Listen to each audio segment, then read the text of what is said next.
everybody. Happy New Year to you. This is Dwayne again, and I'm here for the final talk of this year.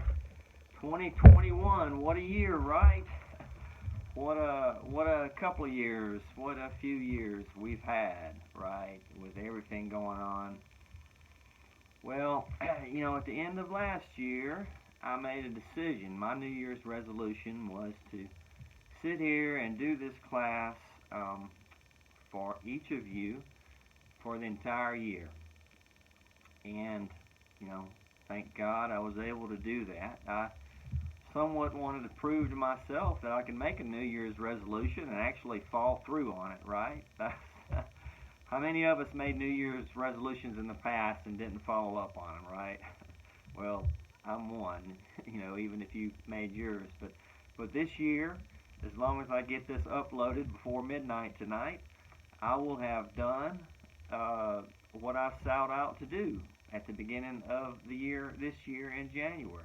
And my New Year's resolution was, like I said, to be here with you each week and upload this video for Celebrate Recovery. It's not like I didn't prove myself to myself in the past. I taught this for 3 years in East Montgomery. And, it gave me a lot of experience with a lot of things, a lot of different situations. And I was glad to do it, and I would do it in a heartbeat again. I have said that I was going to try to do like a summary lesson this week, which is basically kind of giving you an idea, a summary of the whole year, what we have done, just in case you kind of popped in kind of in the middle of a lesson that was out of sequence or out of chronological order with some of the other lessons that you probably should have done beforehand, because this is kind of a sort of a thing where you have to kind of go in the trajectory of the lessons. They're in a certain order for a reason, and it's difficult to start in the middle and go to the end without starting at the beginning and working your way up. In other words, for example, the first lesson basically talks about denial. If you don't have a fully good understanding of what denial is, then you're probably not going to be successful with some of the other lessons later on in the year.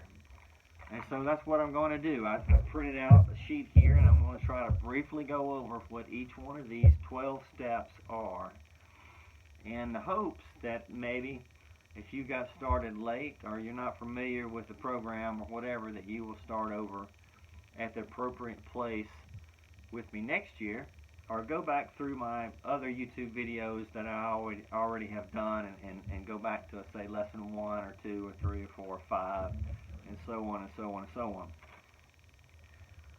So anyway, basically step 1 was realizing that we are not God, right?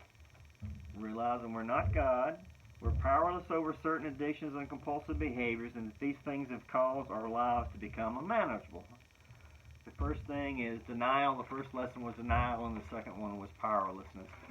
Basically what we're saying here is denial is sort of nature's way of covering up wrong that can be adversely affecting you, because you don't want to admit it, okay? In other words, there's a problem in your life, and you don't want to admit the problem, and you sure don't want someone else to try to tell you about the problem, because that's going to agitate you to no end.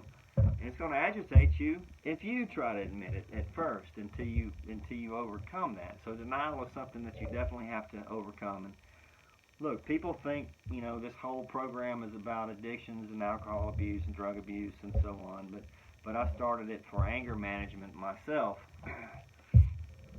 So it can be any number of things. Everyone has some hang-ups, they have some hurts, they have some things slowing them down in life that could help improve their life in so many ways. And so the program actually works for many different facets of an individual. For example, when we're kids, if we had decent parents, they probably made us go to bed at a certain hour. They didn't let us stay up to 1 o'clock in the morning if we had to get up at 5 o'clock the next morning and get on the bus and go to school. When we become adults, we no longer have anyone to tell us that, okay? No authority standing over us to tell us that. And so we begin a job and we're staying up, we don't really have any self-discipline, and we stay up till midnight or 1 o'clock, and then, playing video games or whatever it is, it doesn't matter. That's just one example. I'm not specifically, ranting about people who play video games. That's just one thing of many things that can keep you up past midnight. You go to work and you're half asleep and you're operating heavy equipment or something, and you end up hurting yourself or you hurt somebody else. Or you basically are so groggy all day that you're not basically functioning and not being able to learn what you're doing in order to advance your career or advance your skill set or advance, whatever it is you're trying to advance. And so this holds you back in life. And so someone tells you shouldn't be staying up late, or you're not doing your best performance on the job, and you get angry at them and so forth. So there's a lot of reasons, things that can hold you back. Maybe you have a gambling addiction. Maybe you have a woman addiction. Maybe you have a guy addiction if you're a female. Maybe you're spending way too much time socializing, drinking, not spending enough time with your family. Maybe you're a workaholic. Maybe you're spending too much time at work and you're neglecting other things. So a lot of things are about balance, right? About balance. Denial is being able to say, yeah, I do have a problem. I work 100 hours a week and I'm not spending time with my family and I'm neglecting them, and that's really not fair. And it's, the extra money is nice, but if I'm not there to enjoy it, I'm not really living. I'm just a robot basically. And so sometimes there's things pushing you to work because you're not properly dealing with those things. It's a passive-aggressive kind of thing, and you're not dealing with certain issues at home or somewhere else, or you having trouble slowing down because you don't want to think about certain things. And so this is a problem in your life, okay? And so there's all kinds of problems, and denial is getting over that. Okay, step 2. Once you understand what denial is and you're working through some of those things, and sometimes it takes years to work through those things, but you basically got the concept of it, and you've found something in your life that's holding you back, so you're ready to go to step 2, okay? Step 2, there is a power greater than ourselves that can restore us to sanity. We came to believe that God exists, that I matter to Him, and that He has the power and the wisdom to help me recover. Okay, basically what we're saying, we admitted in the first step we're not God, okay? Sometimes we sure act like it, right? The way we treat people and the way we think we're superior to other people and the way we condescend to other people sometimes, and how we think we know everything, yet we don't know everything, and things are still crumbling around us, and yet we say, well, we're the smartest person on the planet, right? The things are still falling down around us, and we're still making mistakes, and we're not admitting those mistakes.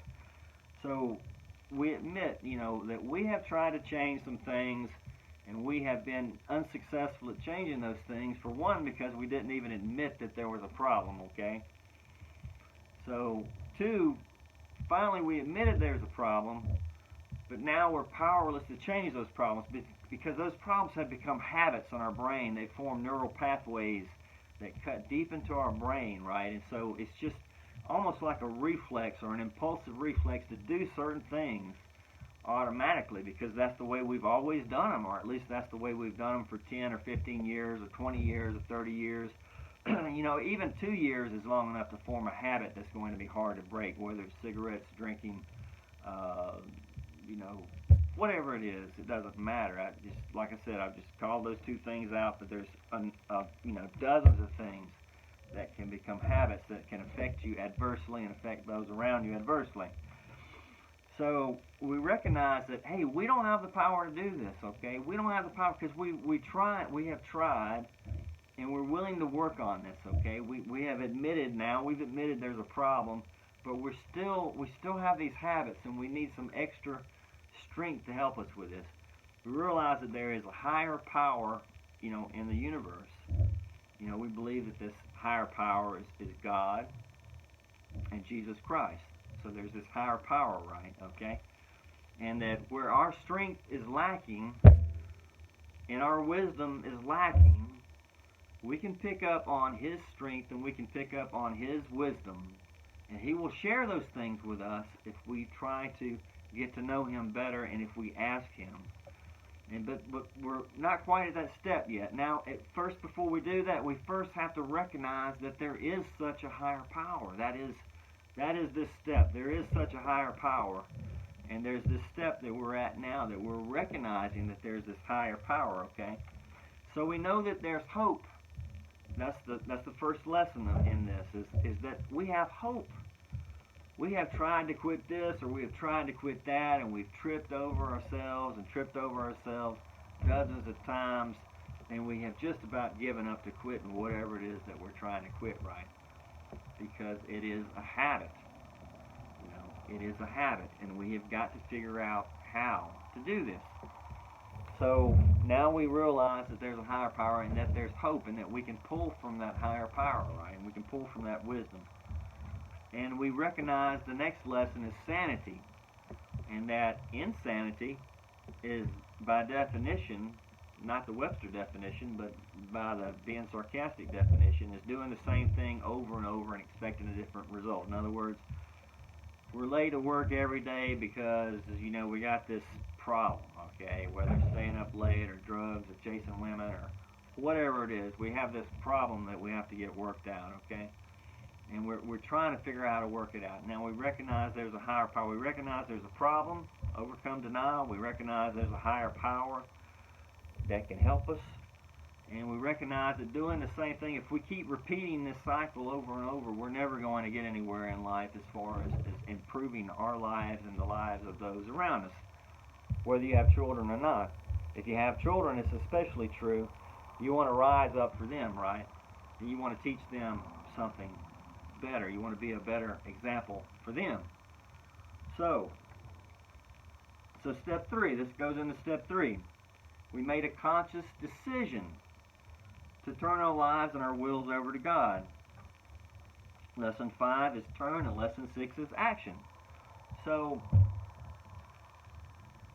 if you don't make a decision, the decision that you made is that you're not going to do this.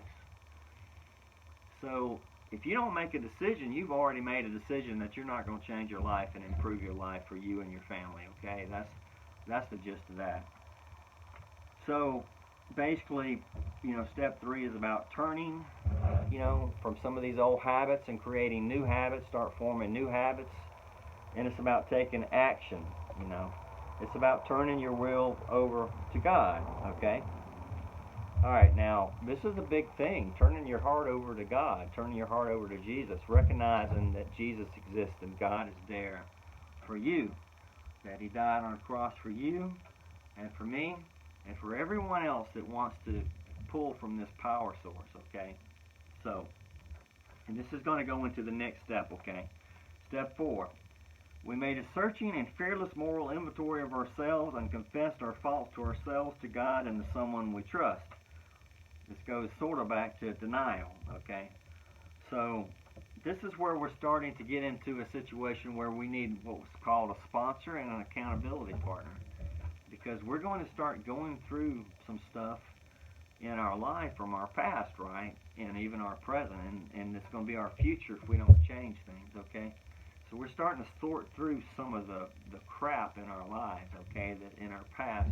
Some of that stuff we haven't thought about because we've been purposely trying to not think about it. We've buried it deep down inside, right? It's deep down in there somewhere. And we don't want to pull it back up to the surface. We've swept it under the rug, we've thrown it up under the bed, and we ain't looked in that place in 10 years, okay? We haven't looked in that place in 15 years. But we're going to have to start slowly,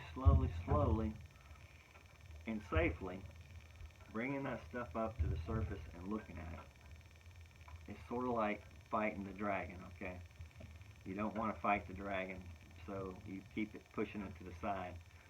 So basically, sponsor, okay? Basically a sponsor is someone that's been where you are but has graduated from it.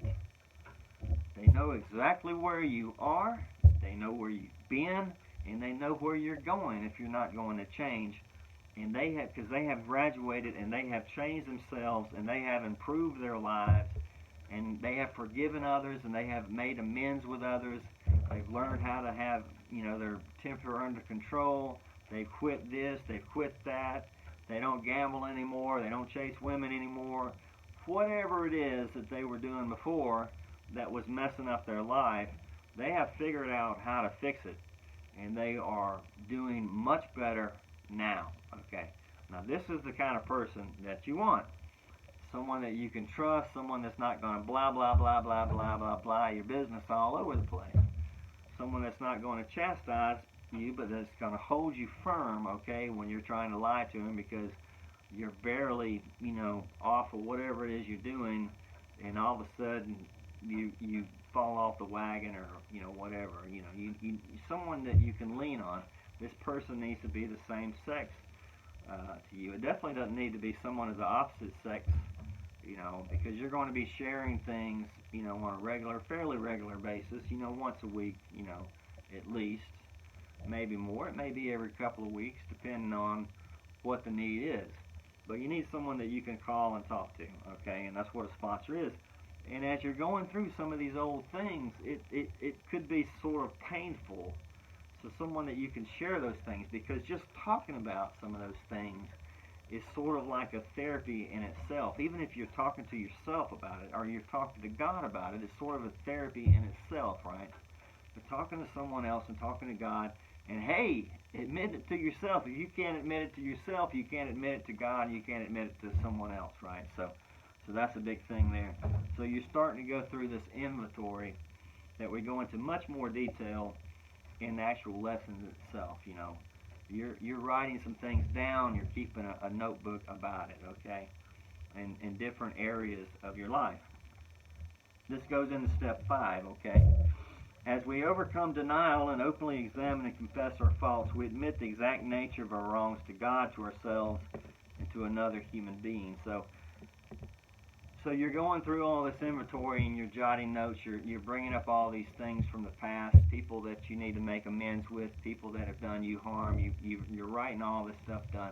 Now it's time to start talking to someone about it, reflecting over those things in your head, talking to God about it, talking to your sponsor about it, some people that you trust about it. You may have more than one sponsor, and that's perfectly fine, okay? If you have 5 sponsors, that's fine. Some people may need 10 sponsors, Some people only need 1. But whatever the case, talking about these things are going to really, really help you get through some of these situations and properly dispose of those things in your past that are causing you to have hang-ups and hurts, and those hurts are causing you to maybe exploit some things, things that in your life, drugs, alcohol, women, whatever it is, okay? Hurts hurt, and people use different things to try to get rid of the hurt, okay? To try to bring, feelings of joy into their life, and sometimes the things they do make matters worse instead of making things better, okay? And once those things become habits, they're hard to break. So, as I said, step 5 goes into overcome denial and openly examining and confessing these faults to someone, okay? Confessing and admitting. Then we get into step 6, which says we were entirely ready to have God remove all these defects. So it's one thing to admit these things. You're finally overcoming a denial, and you're admitting that these problems are in your life, that they exist, that some of these things that 20 years ago happened to you, you may not have admitted that they hurt you back then. You've been keeping it swept under the rug or pushed under the bed or hidden in the closet. But you finally admitted that there is some hurt there, and that's probably causing you some of your problems, okay? So now that you've, admitted that and you recognize that, you've got all this stuff here. So then you've got to do something with it, okay? And that's where step 6 comes in. We're ready to have God help us remove all of these defects in our life, these defects of character, these bad habits that are hurting us, that are hurting those around us, that are keeping us from progressing to the places we need to go with our life, because we have one life. And we don't want to spend it in a gutter. We don't want to spend it in a swamp. We don't want to spend it in a terrible, messy place, okay? We want to be able to spend it in a better place. It's not that there's not going to be some things happen, okay? But we don't want to bring these things on ourselves. Sometimes a rock hits us from outside. That's not our fault, okay? And those things happen. Sometimes we're the ones throwing the rocks at ourselves. And that can be changed. That can be changed, okay? And I can encourage you that it can be changed. So, you're ready to have God remove all these defects of character, and you voluntarily submit to every change that God wants to make in your life. Okay, you voluntarily submit. It's sort of like a wild horse. Sometimes when you try to break a wild horse, he doesn't volunteer, for an easy ride. Sometimes he's going to buck and carry on and pitch a fit, and try to throw you off, okay? But the goal is to voluntarily submit, and it's a whole lot less painful that way, to voluntarily submit, okay? Painful for you, less painful for you. Horses, when they get the bucking around a lot, they can hurt themselves. So this goes to step 7. We're ready for God to help us with them, and now we're going to officially ask God to help us with those things. We humbly ask God to remove these defects because we understand that we cannot do it without Him. We tried it for years to do it by ourselves. We failed miserably. We need to ask God's guidance, for His wisdom, for His strength, for His power, and to hold our hand and to walk us through the fire, so to speak, the entire way. And the more stuff you got in your past, the more hurt there is, the closer you need to cling to God, and He'll help you get through this. He'll help you get through it. So the 2 lessons that go with that is ready and victory, okay? That's lesson 14 and lesson 15. This goes into step 8. We made a list of all persons we harmed, became willing to make amends to them all. We have evaluated all of our relationships and offer forgiveness to those who have hurt us and make amends for harm done to others, except when to do so would harm them or others. And this goes into lesson 16 and 17. Amends and forgiveness. And those are 2 very important things to help heal your heart and the hearts of others. So, earlier on when you did your inventory, you did begin a list about people that you had harmed, okay, and people that you need to make amends with, and people that you need to forgive. Because forgiveness, man, will eat you up alive. And someone else is getting eat up alive out there that needs to forgive you. And they're not going to do it unless you probably reach out to them and ask forgiveness, because human nature is certainly difficult thing to deal with, okay? And someone has to be the adult in the room, because so many times 2 people call themselves adults and they don't speak with each other for years. Sometimes for little trivial things. Sometimes it's just a matter of barking at each other about something, and then you just separate ways. I mean, it doesn't always have to do something that's really incredibly bad, But there are such situations that can be incredibly bad, and such as child abuse, rape, murder, okay, terrible things, and you still have to forgive this person. But you got to understand, by definition, forgiveness doesn't mean that you have to make them your best buddy, okay? It doesn't mean you have to let them babysit your kids at all. It doesn't mean that you need to rehire them back into the job position while you fire them from, okay, because they were stealing from you or whatever it was they were doing. Maybe they've got a tendency to that. Maybe they've got their own little CR recovery, Celebrate Recovery journey that they have to go through. Maybe they have the 5-finger sticky discount problem, okay? Whether it's stealing time or stealing tools or stealing whatever it is they're stealing. Okay, so anyway, amends and forgiveness, 2 crucially important things for healing your spirit, okay? and rebuilding your life and improving your situation. Alright, this goes into step 9. We may direct amends to such people whenever possible, except when to do so would injure them or others.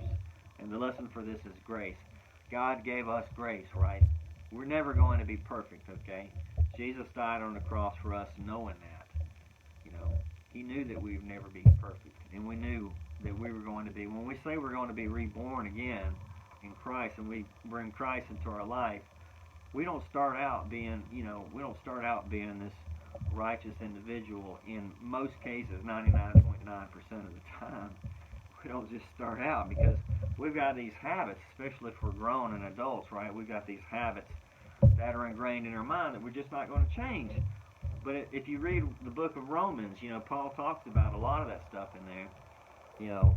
Our flesh is sort of a primal thing, okay? It's got this genetics or this DNA that goes back to our grandfather and our great-grandfather, our great-grandfather and great-great-grandfather and our grandparents or grandmothers, all these people in our lives. And, science is even saying that there are certain traits that you inherit for personality, right? So, maybe you've got some things working against you because you inherited some genes from your mother or your father, and they got them from their mother and father, and they got them from their mother and father, okay? So maybe that temper problem or that alcoholism problem or that low dopamine problem that makes you do these other things easily and have these addictions to things that bring you dopamine into your mind. Maybe those things were inherited possibly, and so you have to find substitutions that are not going to be destructive in your life, okay? That's going to bring you dopamine. So you have to make some changes. You give other people grace, God gave you grace, okay? God gave you grace, so you can kind of start working towards giving other people grace. And these people that you need to make amends to, it's time to make amends to the people. And that's what this lesson is about. This goes into step 10. We continue to take a personal inventory and when wrong, promptly admitted it. So we're slowly starting to understand how to admit that we made a mistake. Whether you're a man or a woman, you've got to the point where you're admitting. It may have taken you 15 years to admit you made a mistake, okay? That's part of this program. But now this step it's not a duplication. It says promptly. So now we're maturing in our walk and our journey, right? We're maturing, we're growing, so to speak. We're becoming more productive, proactive, and we're getting these better habits ingrained in our mind. And one of the habits that we're forming is make amends quickly. Okay, no longer is the day. The days are gone by when we're going to wait 15 years to make amends to somebody, okay? Those days are gone. We have an argument with somebody, we make amends quickly. We do something wrong, we make amends quickly. We don't wait 5 years. We don't get in denial that we made a mistake at all. We're beyond denial. We graduated from that. We have graduated from taking 15 years to make amends with somebody. We can actually admit that we made a mistake to ourselves and to others, and we're okay with that. And not only can we admit that we made a mistake, we have matured enough to actually say, I'm sorry. Those words, those 2 words, I'm sorry, and I really mean it. Please, let's not fight about this or argue about this. I really mean I'm sorry, lost my temper, whatever it is. Every situation is different. Every person is different. You know you better than anybody else, especially if you've been through this program. Especially if you're doing the daily inventory and you've been doing it for several years and you're studying yourself and you're getting closer to God, and God is enlightening you in many different ways in your life, okay? So, crossroads and daily inventory. Again, these are the 2 lessons that go with this step 10. Okay. You're promptly making amends, you're still doing your self-examination, you're writing notes, you're keeping a journal, and so on. This goes into step 11. I sought through prayer and meditations to improve my conscious contact with God, praying only for knowledge of His will, and for me, and the power to carry that out.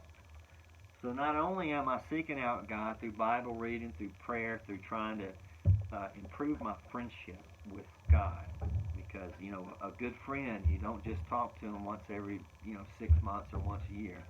You're talking to him every day, okay, throughout the day, and you want God to be that friend where you can talk to him on a regular basis.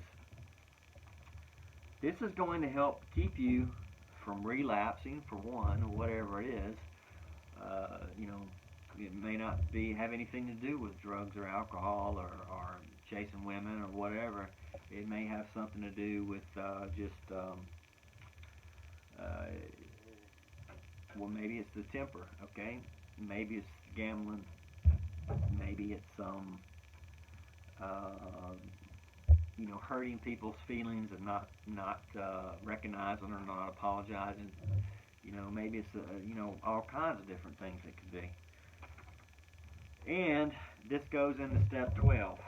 I can't believe that I've almost went through all 12 steps in right over 30 minutes, but here I am, okay, on step 12. Having had a spiritual experience as a result of all of these steps 1 through 11, and starting with 12, we try to carry this message to others to practice these principles in all of our affairs, and this requires yielding ourselves to God to be used to bring the good news to others, both by example and by words. And this is lesson 23, 24, and 25. Give, yes, and the 7 things that make us stuck on a particular step. Okay. So we've had a spiritual experience. We have improved our life.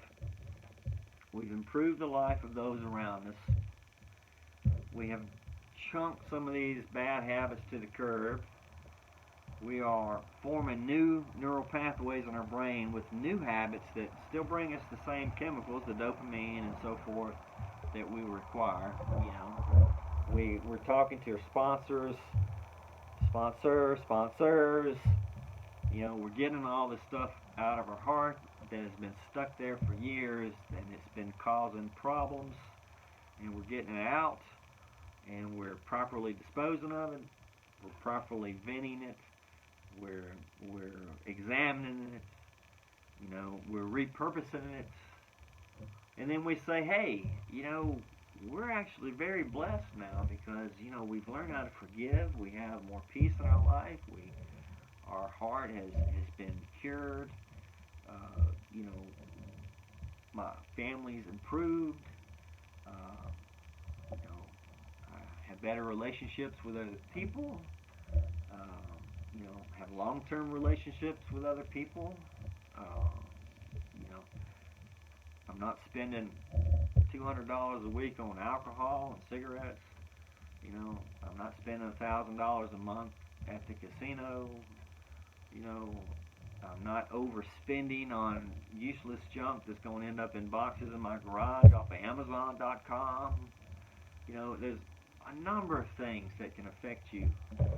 And, by this point, step 12, you've learned how to overcome these things.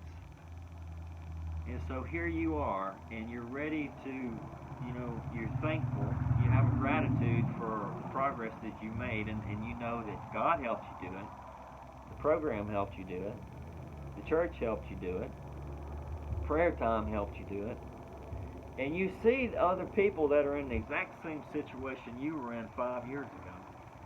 And you want to start giving back, okay? And you can give back in a number of ways. And it may be a private thing where you go to someone one-on-one, or it may be something you do through the church, but you're giving back because you want, you love your neighbor, so to speak, and you see their suffering, and you've been exactly where they were at some point in the past. And, whether you want to be a sponsor for somebody, or you want to be a mentor for somebody, or, you want to, maybe you've got a voice to sing. I know I didn't inherit that gene, okay, from my grandparents. I cannot sing, I couldn't sing my way out of a paper bag, so to speak. So that definitely would not be me. That's probably you, but it's not me. Okay, but you know, singing is such a blessing. You have some kind of talent that you can give back to help, you know, your church and to help a program such as this. Okay, because this program, you can look around. It's on the internet. You can make some phone calls. It's really a good program to be in on purpose, in person. I'm doing this because of COVID and because I'd been away for several years from teaching to care for family members. And that's why I'm here. I made a New Year's resolution to try to get here on the internet for those that were scared to go to a real live meeting, because I know a lot of those things was canceled for a long time, and a lot of people running these programs were in their 80s, and they're not very, you know, safely going to be able to be around a lot of people. So that's why I did this on YouTube. It definitely wasn't, you know, for money. It definitely wasn't to have hundreds of people go, ooh, you know, thank you, because I think at times I've had one or two people even watching these videos. So, but I committed to it, and I made it to the end of the year. And look, it's all a journey for all of us, and none of this is about judgment, because, you know, when you're still in the denial stage and someone makes a comment, even mentioning gambling, they say, oh, you know, it's nothing bad, there's nothing in the Bible about gambling. And look, you know, you spend $5 a month on gambling, big deal, okay? You spend $200 or $300 a month on gambling, and you only bring in about $1,000 a month. You know, that's kind of a big deal. And so that's not a judgment thing. It's, look, we all have our imperfections. Even Paul said he was the chief of sinners, okay? And sin basically is a destructive thing. It's not necessarily a judgment thing. It's sort of a way of we're judging our own selves, because some of the sins that we do affect our lives negatively, spiritually, emotionally, physically, and also mentally and financially. Okay, so these things can be overpowering. You know, it's like you know, sin is dangerous. I mean, let's be honest. I mean, a lot of the sins you see, and they're talked about, and like, don't judge me for this, or don't judge me for that, or don't judge me for that. But you know, when you really look at it, it increases risk of disease, death, you know, financial instability, never owning anything in your life as far as a house, a piece of property, you know, nothing, okay? And so, you know, so there are negative ramifications whether you admit it or I admit it or not to sin, okay? So anyway, look, here I am, you know, 50 years old. It's New Year's Eve, and I'm here with you tonight. That says a lot.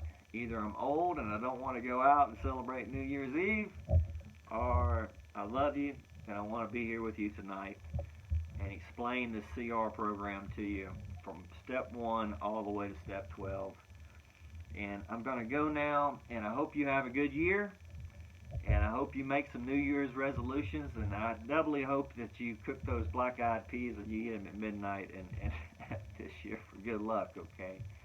And Happy New Year to you, and I'll catch you next year.